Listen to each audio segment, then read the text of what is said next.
Kinshasa Direct, nous sommes mardi 15 juin 2021, bonjour et bienvenue à tous et à toutes.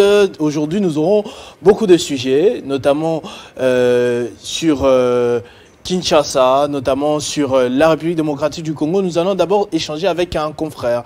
Il évolue à la RTNC et tient une émission sur l'infrastructure et le développement depuis 8 ans. Il s'agit de Aimé Mutombo, mon confrère de la RTNC, avec qui nous allons parler comme ça de la situation de la RVA, une grogne sociale qui est en train de s'observer alors que c'était une entreprise parmi les mieux cotées dans le pays. Nous allons également parler de ce projet Tchilégelou, fantôme ou réalité. Qu'est-ce qui se passe réellement avec ce projet prôné par le président de la République après les 100 jours d'autrefois? Et nous allons également parler de cette proposition de Steve Bikayi, député national, qui veut réduire le nombre des institutions pour affecter ces ressources-là pour le social de la population qui vit des difficultés en ce moment. Nous allons également échanger avec un député national élu de Bukavu. Il s'agit de monsieur Alfred Maïcha. Avec lui, nous allons bien sûr parler de ce verdict tant attendu pour le procès Vital Kamerhe, une décision peut-être qui pourra soulager ou encore énerver. Ce mardi devra intervenir dans quelques heures. Nous allons avoir la température, l'état d'esprit dans lequel le parti attend ce verdict, et nous allons parler également du secteur minier artisanal dans la province du Lualaba.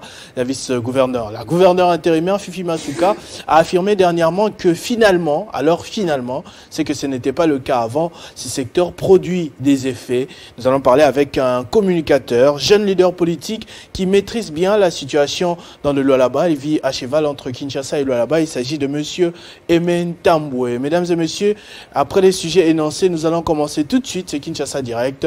D'abord avec Aimé Mutombo, le confrère.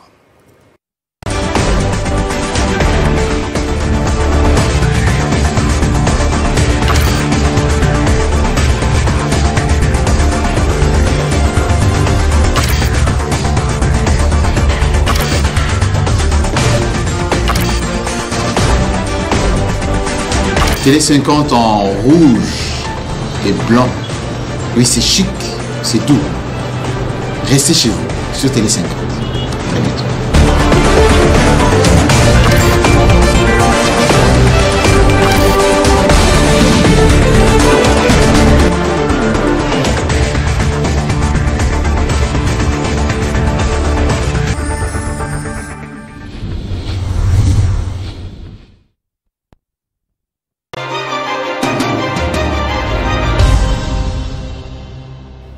Voilà déjà 8 ans, comme je le disais tout à l'heure, qu'il tient une émission sur les infrastructures et le développement. Donc nous avons frappé à la bonne porte pour avoir des réponses à quelques questions qui taraudent actuellement à l'esprit de l'opinion. Aimé Mutombo, bonsoir. Bonsoir et merci pour l'invitation, confrère Christopher Ochokoum. Merci également aux téléspectateurs qui sont nombreux, branchés en ce moment, en train de nous suivre. Merci beaucoup. Alors ces derniers mois, vous aviez quand même fait le déplacement entre Kinshasa et la province du Kasaï, enfin l'espace Grand Kasaï, oui, où ce projet Tchilégelou, comme j'ai annoncé tout à l'heure, est très attendu pour ce quinquennat de Félix Tshisekedi, parce que nombreux l'accusent d'avoir délaissé l'endroit où il a été le mieux élu, ici en République démocratique du Congo, notamment le Grand Kasaï. Le président de la République avance vers 3 ans déjà depuis son arrivée au pouvoir, mais n'y a pas encore mis les pieds. Le projet Tchilégelou en personne a été lancé à Kinshasa. Est-ce que l'on devrait espérer vraiment quelque chose avec ce énième projet? Merci beaucoup. On doit beaucoup espérer sur le projet Tchilégelou. C'est un projet qui n'est pas fantôme, comme vous venez de le dire à l'entame de votre présentation. Comme nous sommes questionnés. Oui, comme vous êtes questionné, merci.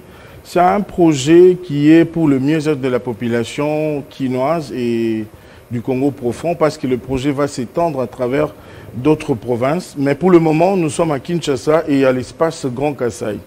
Le projet, c'est un partenariat public-privé.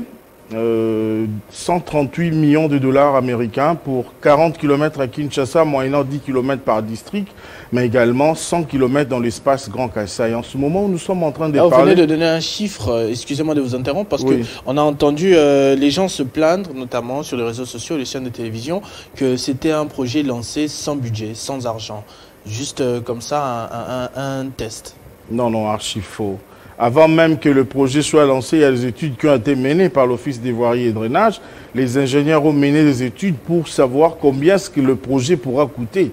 Alors l'argent est disponible en ce moment où nous sommes en train de parler. Que ces gens-là amènent les preuves. Il ne faudrait pas dire des choses à la place publique pour essayer de séduire ou détourner l'attention des gens à autre chose. L'argent existe en ce moment où nous parlons dans un compte, le compte de Crexet qui est cette société chinoise qui exécute ces travaux. Je reviens du Kasaï.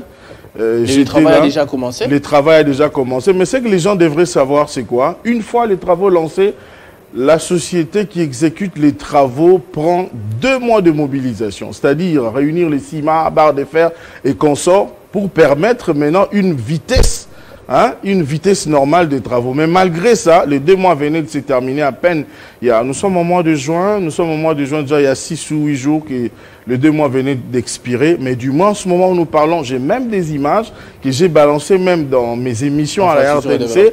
Les gens qui cherchent à en savoir plus, ils ne peuvent qu'à s'abonner sur notre chaîne YouTube. Et même racontez-nous un peu, parce que je vous avais interrompu. Comment ça va se passer? Vous parlez de Kinshasa et de l'espace Grand Kasaï. Avec quelle retombée exactement? Oui, la ville de Kinshasa va bénéficier dans le cadre de ce projet 40 km. Alors par rapport à ces 40 km, on a dispatché chaque district à 10 km. Et en ce moment ici à Kinshasa, il y a des endroits où les travaux sont en train de se réaliser. Sur l'avenue Makanza, par exemple, au niveau des poids lourds, entrée TP, il y a... En fait, c'est comme ça. Vous savez, 10 km, c'est pas trop, mais du moins, c'est quelque chose quand même. C'est quelque chose quand même. Au niveau du Grand Kasaï, je vous dis que les travaux... On commence d'abord par les travaux d'assainissement. Les travaux d'assainissement ont vraiment avancé. Et bientôt, on va entamer la planche d'essai pour commencer à asphalter les routes. La durée des travaux est prévue pour Kinshasa pour 28 mois. Et pour l'espace Grand Kasaï, c'est 36 mois. Toutes ces études ont été menées pour bien, c'est-à-dire c'est plus ou moins 36 mois, plus ou moins 28 mois ici à Kinshasa. Donc le travail est en train de se faire, que les gens ne soient pas pressés, qu'ils attendent. C'est un projet réel qui est en train de se matérialiser et nous devons soutenir ce genre de projet. Vous savez, le projet Tshilé-Gelou, c'est un partenariat public-privé. Avec la modicité du budget que la République démocratique du Congo a aujourd'hui, moi je suis parmi les personnes qui pensent qu'il faudrait que les autorités puissent multiplier les partenariats publics-privés. Sans pour autant envisager les partenariats publics-privés, il sera un peu difficile pour la RDC de reconstruire le pays, de relier toutes les provinces par voie routière comme c'était hier à l'époque coloniale. Vous voyez un peu. Donc c'est un peu ça, le projet... Puisque vous êtes justement en train de parler de budget, parce que j'ai annoncé que vous êtes mon confrère et que nous allons survoler un peu l'actualité, permettez-moi de quitter un tout petit peu le cadre Tshilé-Gelou pour parler de ce budget justement. Toutes les années, on se plaint, le pays peine à mobiliser les recettes souvent annoncées. Félix Tshisekedi avait l'ambition à parler de 10 milliards ou 11, mais n'est pas arrivé à la moitié. Coronavirus à côté, corruption à droite et ainsi de suite, toutes les réalités qu'on connaît. On voit de plus en plus des voix s'élever. Le premier vice-président de l'Assemblée nationale, Jean-Marc Kabound, a demandé à ce que le budget 2022 soit élaboré pour le peuple d'abord, tel que le slogan l'indique. On a vu le député national, Steve Mbikai, initier une démarche de son côté pour la suppression des institutions budgétaires, c'est-à-dire le Sénat, à son avis, l'Assemblée provinciale ou encore le Conseil... l'autre économique et social. À votre avis, est-ce que ce serait une bonne manière de procéder pour le développement? Premièrement, Christopher, moi j'aimerais dire à tous les politiciens, c'est-à-dire de tous bords, de l'opposition, du pouvoir et même de la société civile, nous devons aimer notre pays. Nous devons aimer notre pays, prier pour notre pays et prier pour les autorités qui dirigent, qui ont la gestion de la chose publique. Sim Mikaï, c'est un aîné pour qui j'ai beaucoup de respect. C'est un citoyen congolais comme vous et moi. Il a le droit de présenter son idée à la place publique et même au niveau du Parlement. Mais moi, je ne suis pas tout à fait d'accord avec lui. Il faudrait que nous puissions savoir une chose, mon cher Christopher, que le Congo peut gagner avec ou sans nous. C'est-à-dire le Congo peut gagner. Tel que vous êtes là, vous êtes un garçon intelligent, vous êtes un monsieur intelligent, respectueux. Vous pouvez aussi être ministre, bourgmestre, pourquoi pas, et même gouverneur. Vous voyez un peu. Mais vous n'êtes pas là. Vous faites votre travail ici. C'est-à-dire c'est pas pour ça que vous allez brûler le pays. Il ne faudrait pas que le Congo gagne toujours avec moi. Non, le Congo peut gagner avec ou sans moi. Notre aîné était dans les institutions, plusieurs fois ministre, on l'a vu, mais depuis qu'il n'est plus au gouvernement, il est en train de tripoter un peu, de faire de touche à tout. D'abord, ce n'est pas à l'ordre du jour pour le moment, nous avons des urgences à résoudre. Donc, à votre avis, c'est une démarche personnelle.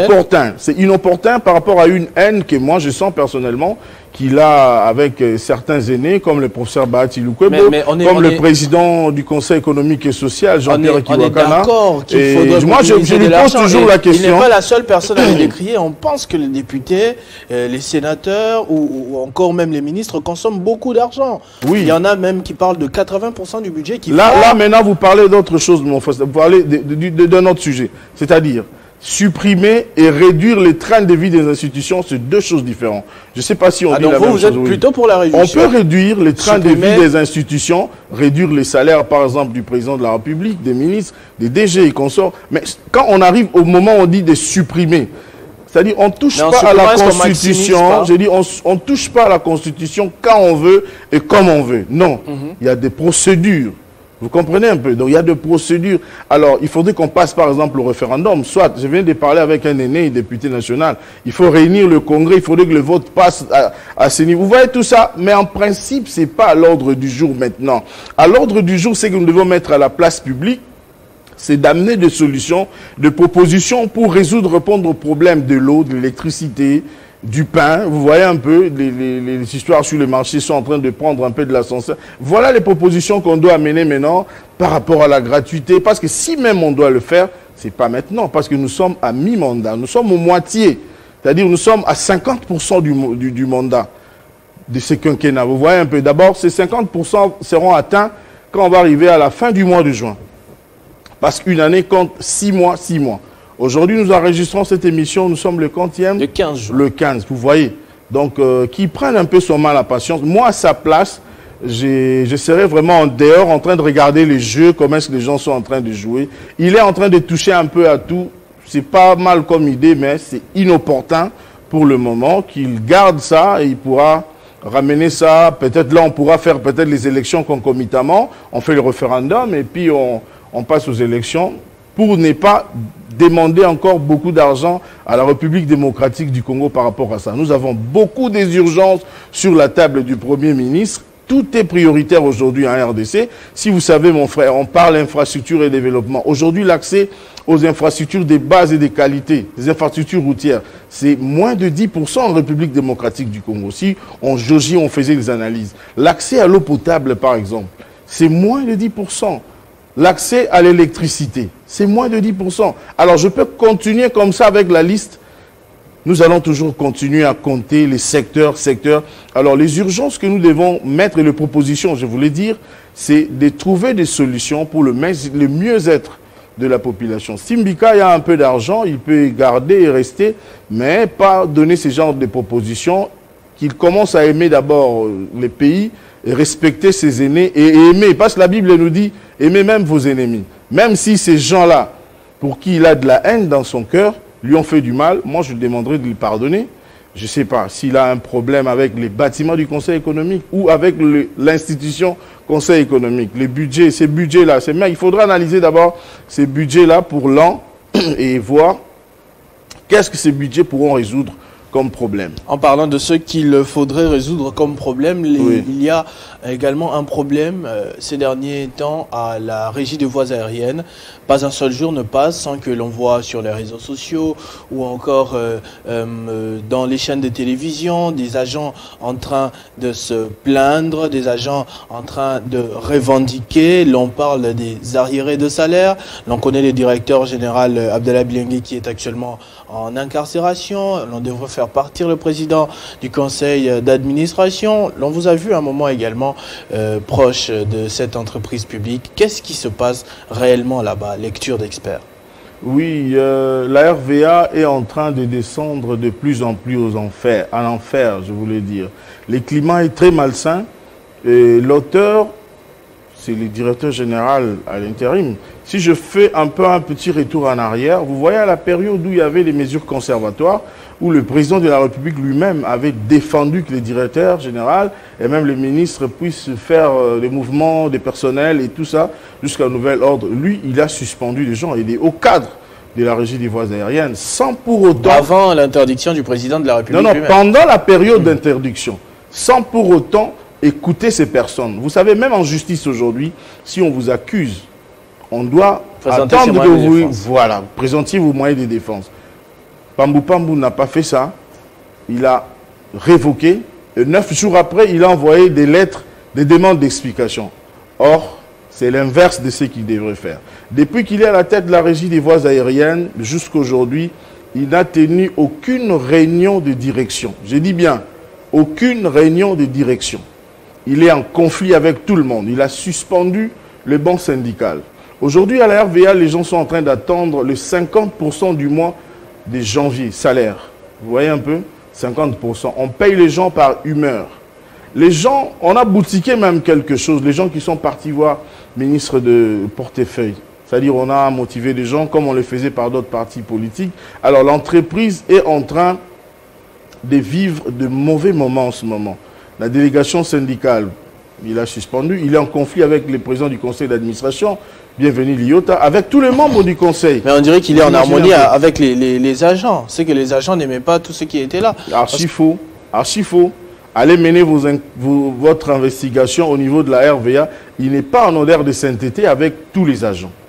Je donne ma main à couper, je vous l'ai dit, parce que je sais. Je suis en train de mener des enquêtes au niveau de la régie des voies aériennes. Et je reçois beaucoup d'appels. Il y a 3 personnes qui m'ont appelé qui ont été déguerpies. Pourquoi? Parce qu'ils n'ont pas leur salaire. Vous imaginez un peu. Aujourd'hui, il fait le mouvement des agents, c'est-à-dire il prend un directeur, il le rabaisse, il prend un agent simple, alors il fait devenir directeur. Il y a un désordre total au niveau de la régie des voies aériennes. C'est vrai, le temps ne permet pas, sinon nous allons entrer en détail. Vraiment, je vais demander qu'on puisse faire toute une émission élaborée pour présenter la situation qui se présente en ce moment à la RVA. C'est-à-dire c'est lui qui est l'homme bon. Il ne vient pas au travail.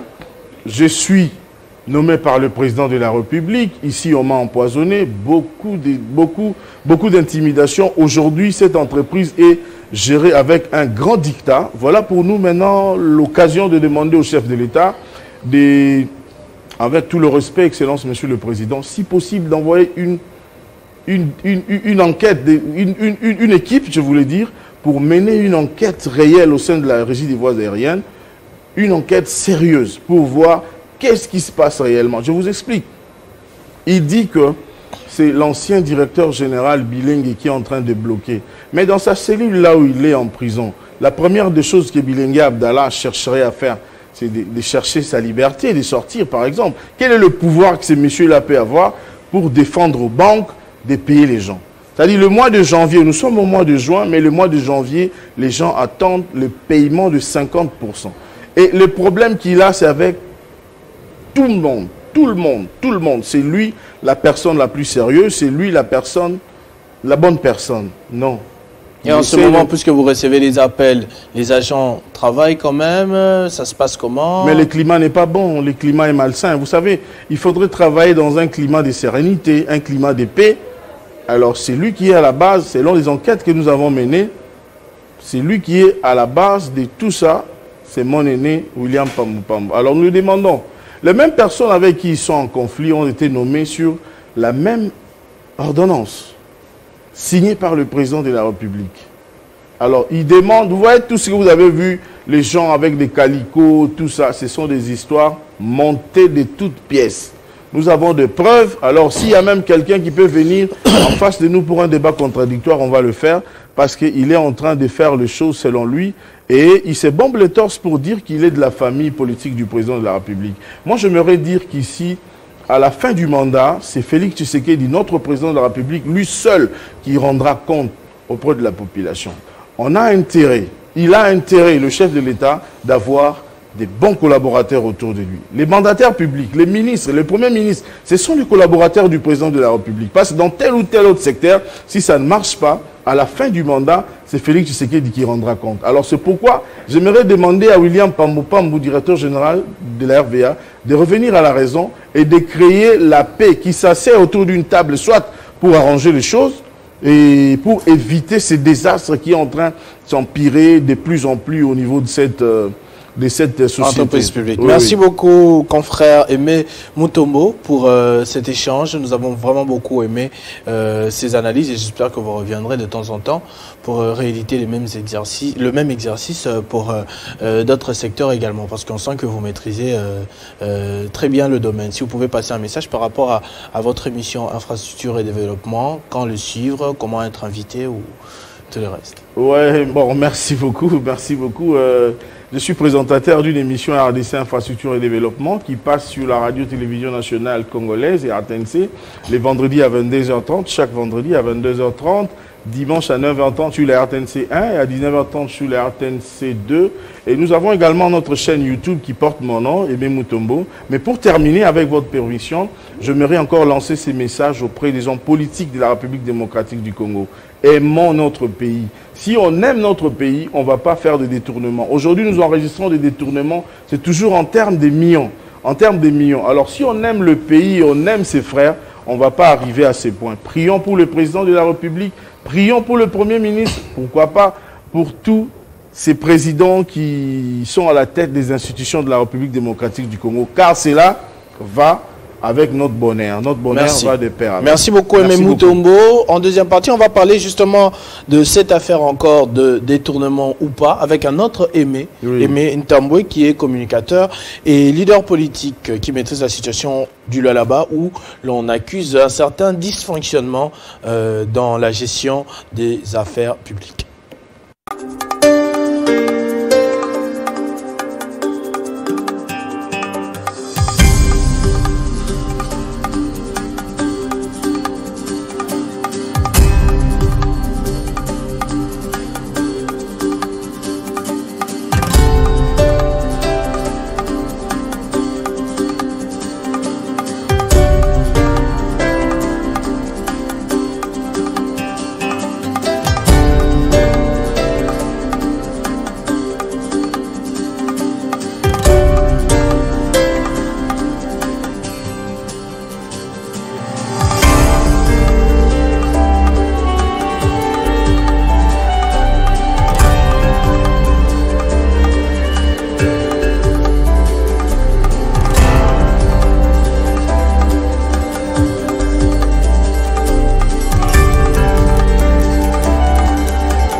Je l'ai annoncé depuis le début de cette tranche vespérale. Aimé Ntambwe, communicateur et jeune leader politique du Lualaba, qui vient nous éclairer, en tout cas, qui vient éclairer la lanterne de l'opinion sur quelques déclarations qui ont eu lieu ces derniers moments, on va dire ces derniers mois. La province est dans un imbroglio qui ne dit pas son nom. On ne sait pas exactement ce qui se passe et on va avoir des informations à la source. D'entrée de jeu, avant d'aborder le sujet de ce soir, comment se porte la province du Lualaba?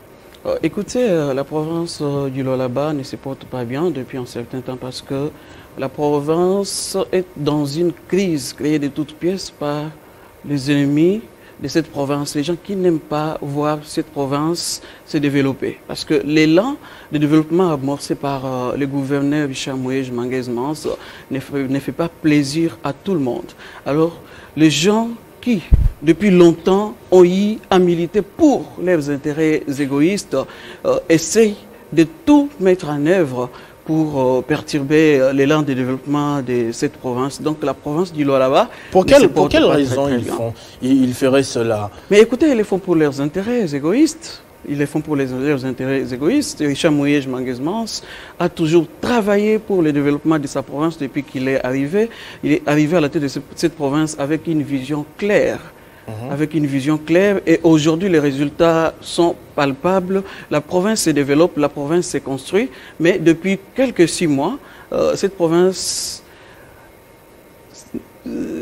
est bloquée. Oui, est bloquée. Cette province en fait n'avance pas à cause des intérêts personnels. En parlant d'intérêts personnels, justement, l'on aura compris la gouverneur intérimaire, vice-gouverneur, Madame Fifi Masuka était à Kinshasa tout récemment. Elle l'a rencontré, le président de la Chambre haute du Parlement, Bahati Lukwebo, et juste à sa sortie, elle a affirmé, sans brancher, que bien avant qu'elle ne prenne les commandes de la province, le secteur minier artisanal, qui a beaucoup d'opportunités pour cette province que l'on présente comme une province extrêmement bénie, a profiter à des individus plutôt qu'aux caisses de l'État. Écoutez, cette déclaration est fausse. Elle est totalement fausse. Les Lualabais ont suivi avec consternation cette déclaration de Mme Fifi, dans laquelle il dit clairement que les recettes issues du secteur minier artisanal ne profitaient pas à la province, mais ça profitait aux individus. C'est une déclaration gratuite. Je vais vous le prouver, je vais vous dire pourquoi. Écoutez, nous sommes au Lualaba, et le Lualaba est une province minière. C'est une province minière. Et le gouverneur Richard Mouyej Manguez-Mans est arrivé à la tête de cette province en 2015. Il hérite d'une province qui présentait plusieurs besoins, et c'est dans tous les domaines, dans tous les secteurs, notamment dans le secteur minier principalement. Principalement parce que c'est le secteur principal dans cette partie du pays. Écoutez, lorsqu'il arrive, il y a une situation pas meilleure, parce que il y a pendant cette période baisse des cours des matières premières. Alors plusieurs entreprises minières qui sont situées dans cette partie du pays étaient obligées de fermer provisoirement leurs portes, en attendant bien sûr que la situation s'améliore. Et cela va jeter plusieurs compatriotes qui travaillaient au sein de ces entreprises-là au chômage. Et au Lualaba, vous savez, il y a aussi beaucoup de nos compatriotes qui viennent des provinces voisines, qui viennent exactement pour œuvrer aussi dans ces secteurs. Et la province va se retrouver avec à peu près 170 000, je dis bien 170 000 réserves artisanaux. 170 000 réserves.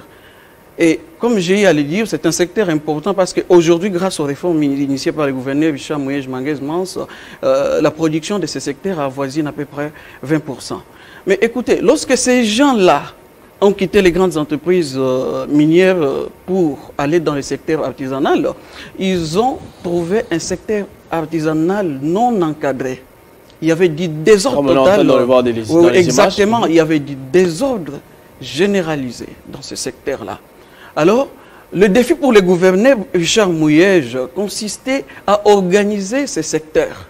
Parce que c'est quand même un secteur important avec 170 000 réserves artisanaux. Donc il fallait absolument organiser ce secteur. D'où, à son arrivée, le gouverneur va initier plusieurs réformes.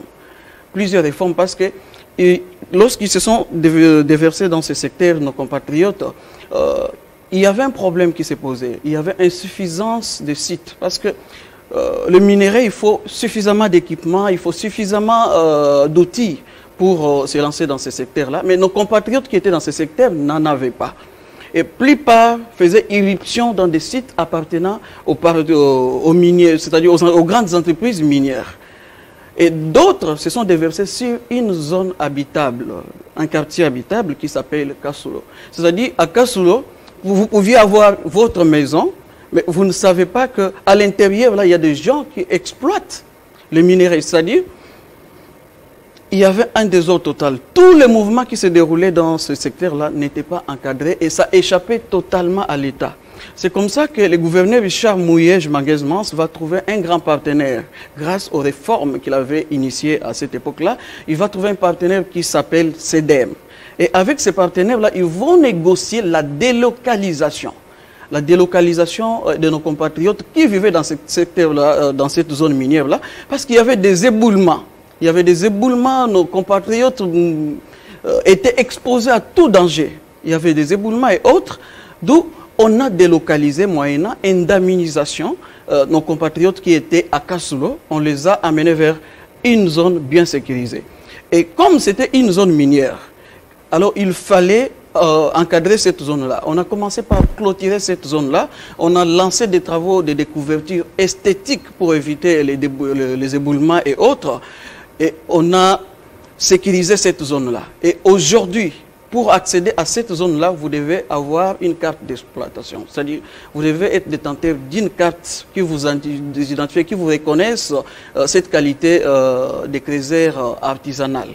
Et il fallait, parce que dans ce secteur-là, je vous ai dit que c'était dans une zone résidentielle, oui, habitable. Oui, habitable, exactement, il y avait des enfants, des personnes qu'on appelle des personnes vulnérables. C'est-à-dire, il y avait des enfants, il y avait des femmes enceintes qui étaient également exposées.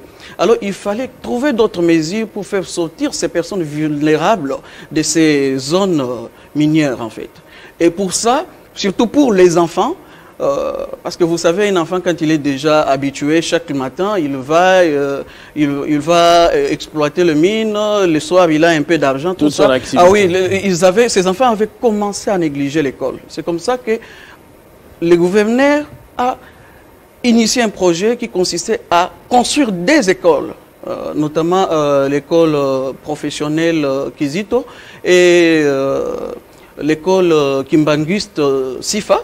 On a construit en partenariat avec CEDEM, on a construit ces écoles et on a orienté ces enfants mineurs, ces enfants vers ces secteurs-là. C'est-à-dire tout le recette, parce qu'il y a eu encadrement, de Kasulo, c'est-à-dire avant les creuseurs exploité sans être encadré par l'État, et il était même, tout mouvement échappé à l'État, il était difficile d'établir de vraies statistiques, et il était même difficile de taxer.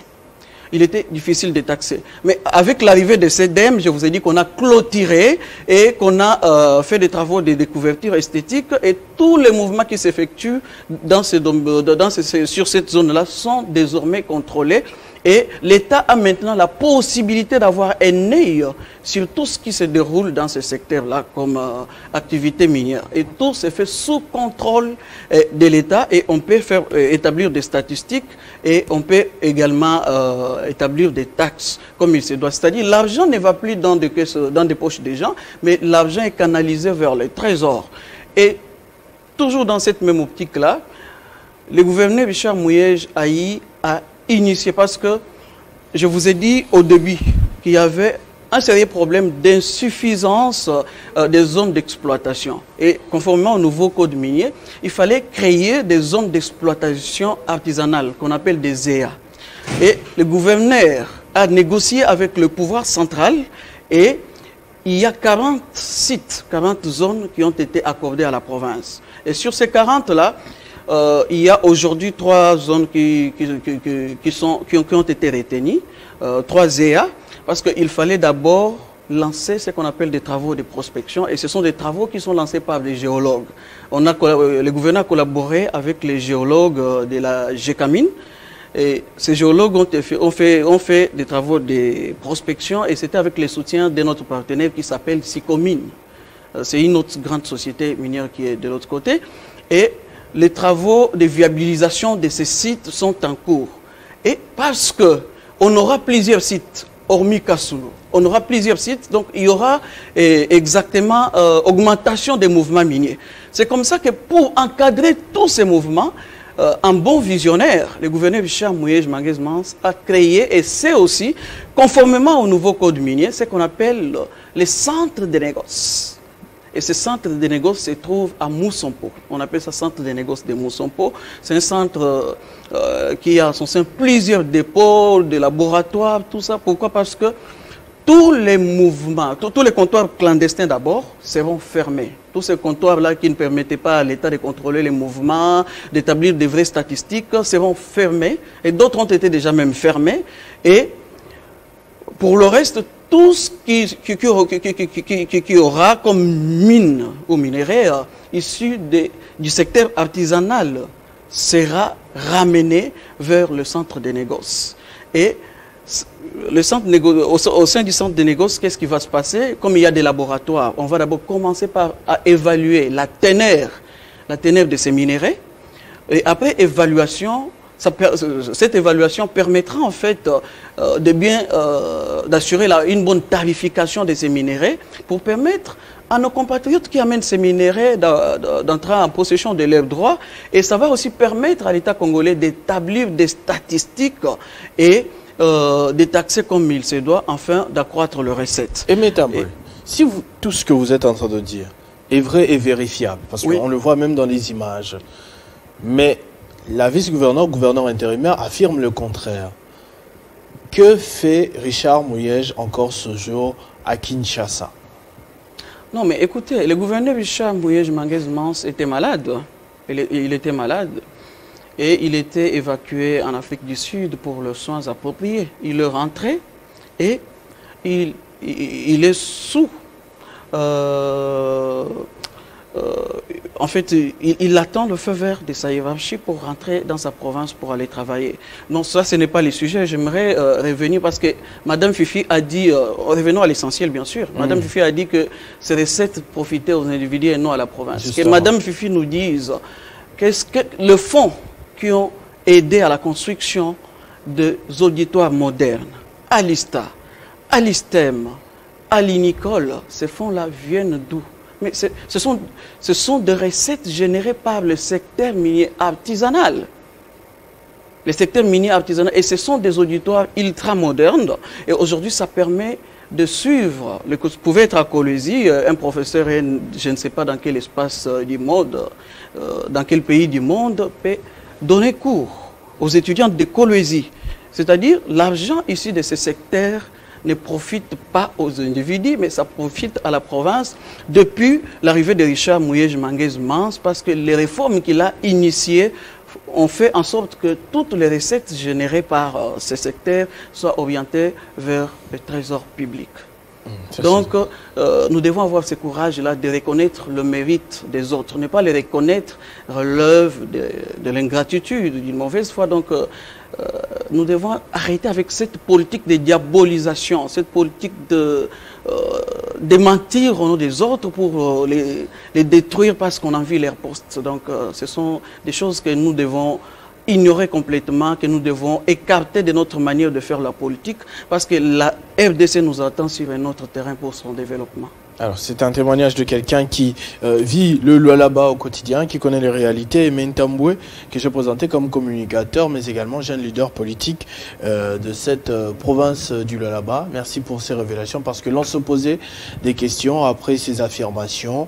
Est-ce que c'est cela qui donnait, qui justifiait la thèse de cette absence prolongée du gouverneur de sa province, alors que l'on a vu l'IGF à côté saluer sa gestion, saluer son expertise à la tête du Lualaba, mais l'on se pose encore des questions. Cela reste un mystère. À quand le retour? Le gouverneur Richard Mouyej Manguez-Mans est victime des accusations gratuites parce qu'il y a simplement des gens qui envient son poste. C'est simplement ça. C'est simplement ça. Cette campagne de diabolisation n'a pas commencé aujourd'hui. Mais malheureusement, elle est basée sur les mensonges, et nous savons tous que la vérité a toujours fini par triompher, parce que le gouverneur Richard Mouyej Manguez-Mans est serein, il est dans la bonne voie et il est au service de son pays et de sa population. Donc, il est serein. Merci beaucoup, Métamboy, pour ces révélations. Comme je le disais tout à l'heure, on espère qu'on aura le temps de développer encore cette matière en long et en large un peu plus tard dans un format autre magazine. Merci d'avoir répondu à notre invitation. C'est moi qui vous remercie pour votre invitation. Merci Christopher. On va terminer en beauté, cette fois-ci avec un député national élu de Bukavu, porte-parole de l'UNC. Il s'agit de monsieur Alfred Maïcha.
Est-ce que Vital Kamerhe retrouvera sa liberté ce mardi? Est-ce que Vital Kamerhe sera acquitté? La décision est la plus attendue de la semaine et c'est aujourd'hui que les juges doivent se décider en principe, mais le suspense continue. Il est déjà 18h40 à Kinshasa, mais l'on n'est toujours pas fixé sur la question. Entre-temps, on va un peu recueillir la température. On va utiliser notre thermomètre sur le porte-parole de l'UNC, Monsieur Alfred Maïcha, député national, élu de Bukavu. Bonsoir.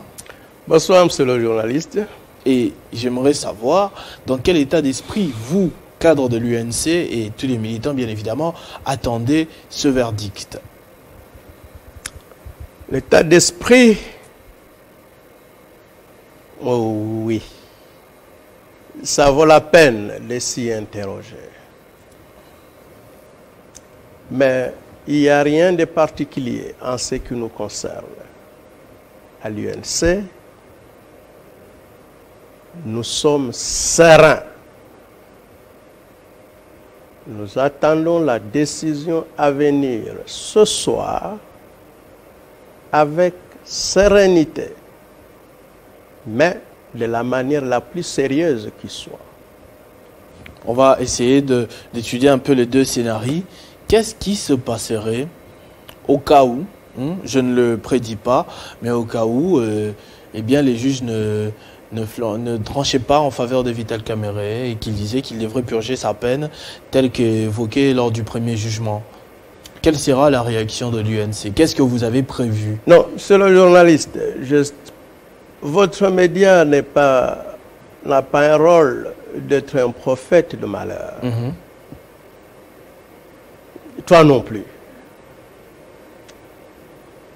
Je pense, à mon avis,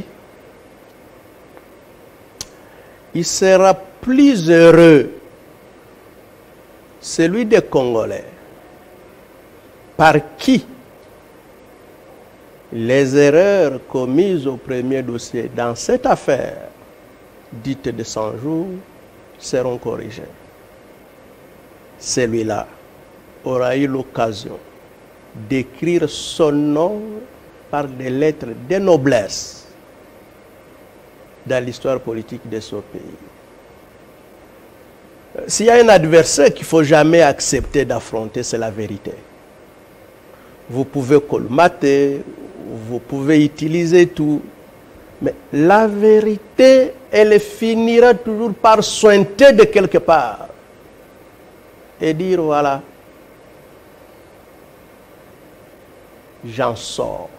Dites au peuple, dites à tous vos électeurs, par exemple, d'où sointe la vérité en ce moment. Vital Kamerhe a été condamné, les avocats des différentes parties ont fait leur travail, les juges sont arrivés à cette conclusion-là.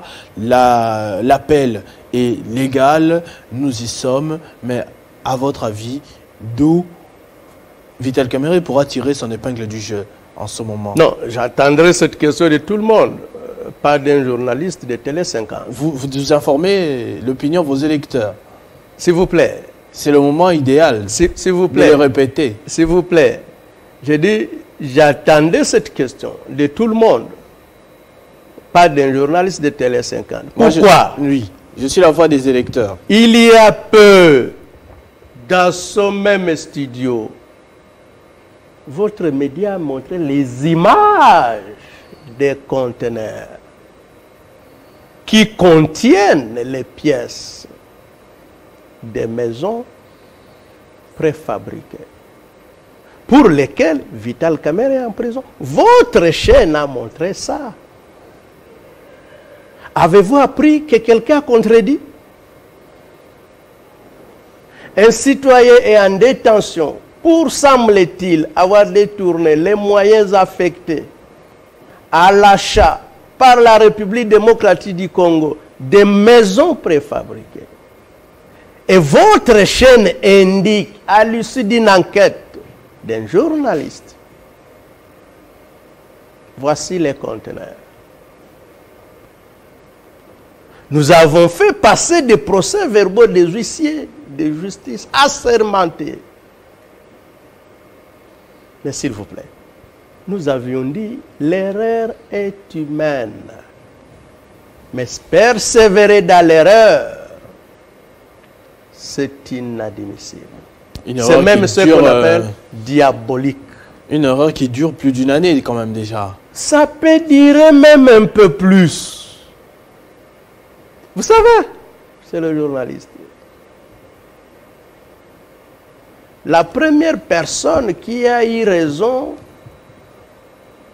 qui a eu tort d'avoir raison quand tous avaient tort, s'appelle Galilée, non?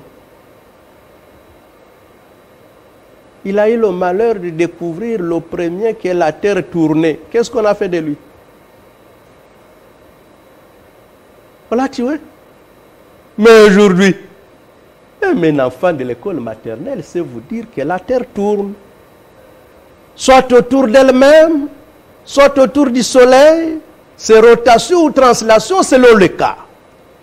Donc, il ne faudrait pas, c'est le journaliste Christopher, qu'il y ait des Galilées au Congo pour qu'on sache que des maisons ont effectivement été commandées, que des maisons sont effectivement construites au Kanchati, que d'autres sont dans des différents ports. Et mieux que ça, d'ailleurs. Nous n'avons plus l'intention de plaider cette affaire. Nous l'avons plaidé. D'ailleurs, si c'est le peuple qui devait prononcer les jugements, il n'attendrait pas jusqu'à maintenant. Il l'aurait déjà fait.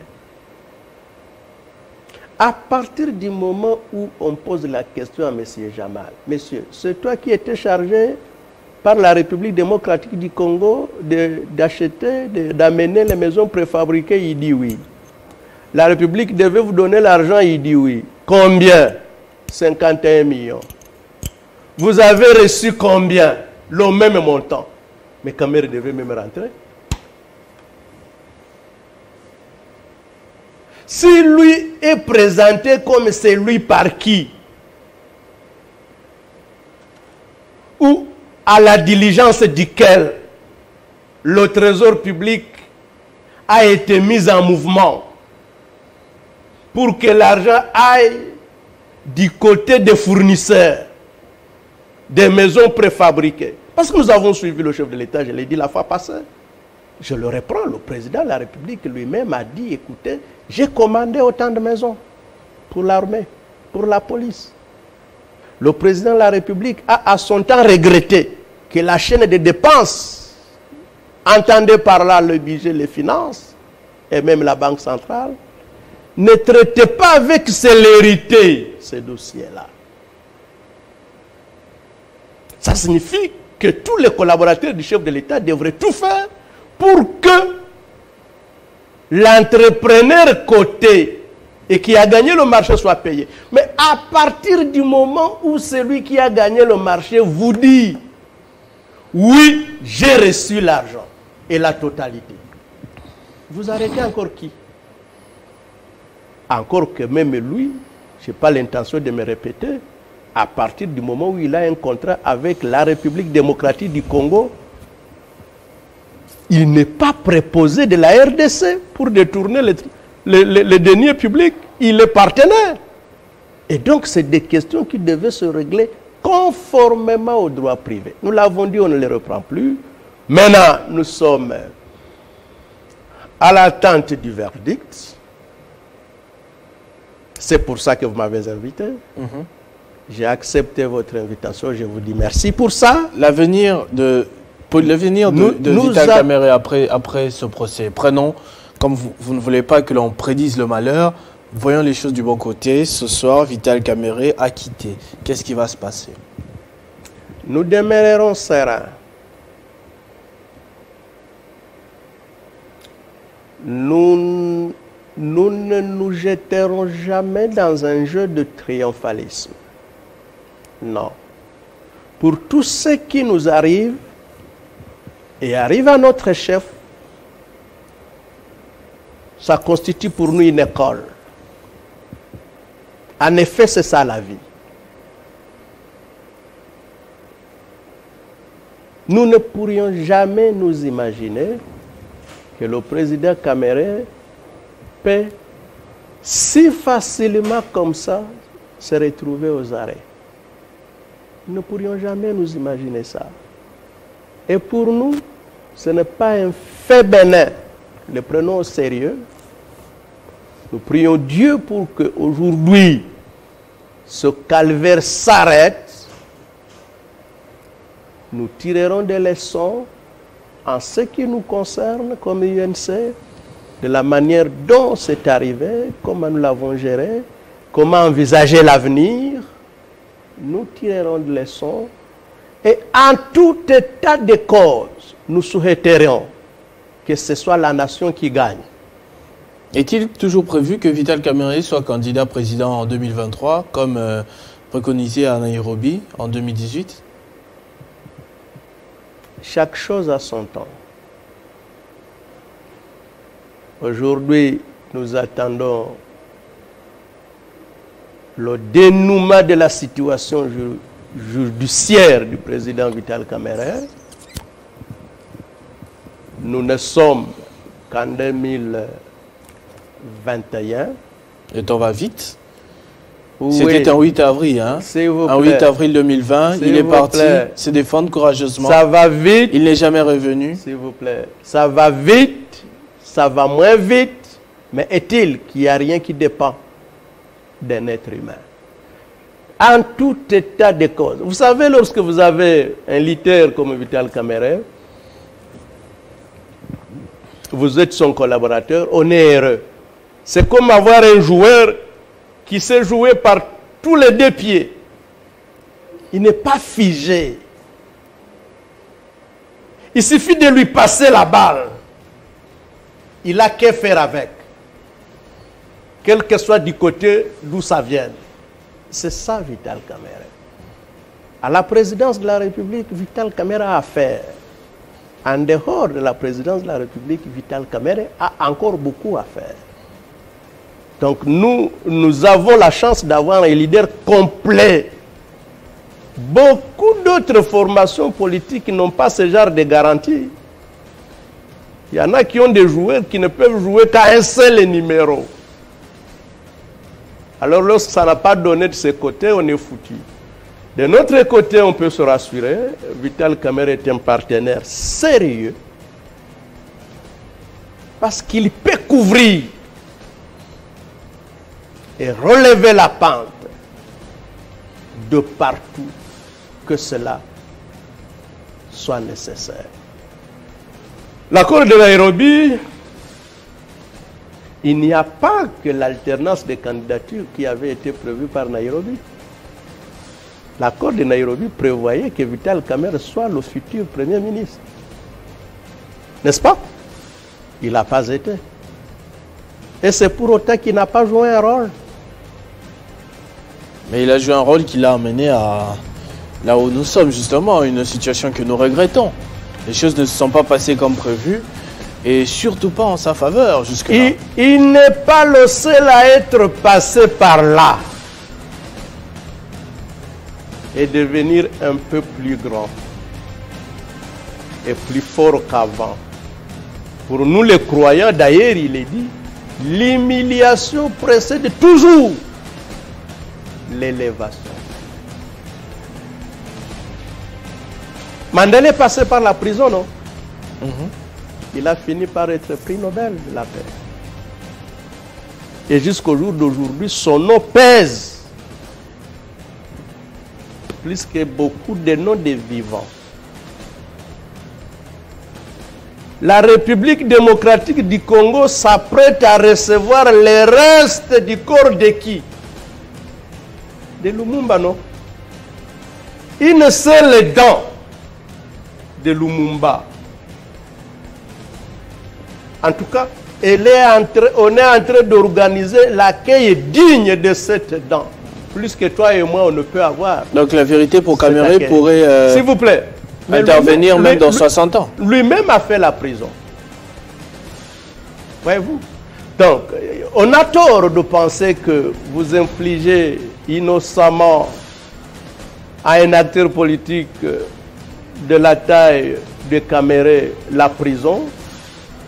Vous croyez l'avoir anéanti, ce n'est pas évident. D'ailleurs, la Bible dit, tout est bien pour ceux qui aiment l'Éternel, y compris la prison. L'Éternel transformera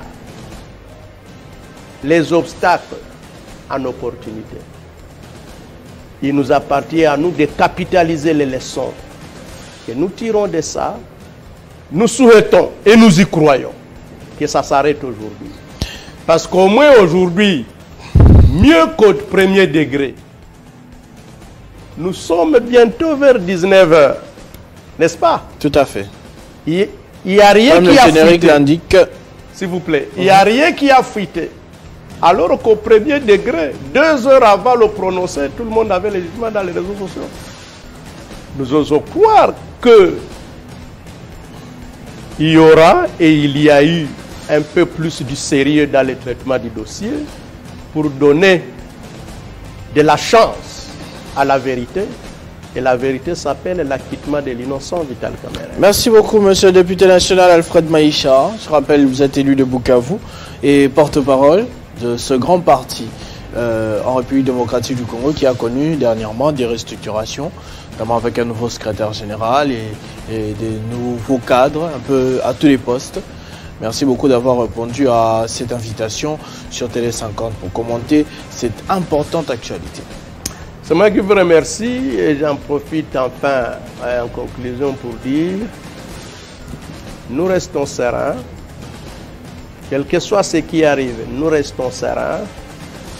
Dans les pires des cas, nous userons toutes les voies politiques et juridictionnelles pour remettre Solidaire en liberté et donner la chance à la vérité d'éclore et au peuple congolais d'avoir l'occasion d'applaudir les institutions judiciaires qui auront rendu la vérité dans cette affaire. Merci beaucoup, merci également à vous de nous avoir suivis durant toute cette heure pour cette tranche vespérale Kinshasa Direct. Le journal, c'est tout à l'heure avec Nathalie Yoko dans quelques poussières de 2 minutes et la rediffusion de ce magazine, ce sera à minuit, ce même mercredi 16 juin. Entre-temps, portez-vous bien, vivez heureux, vivez sans temps.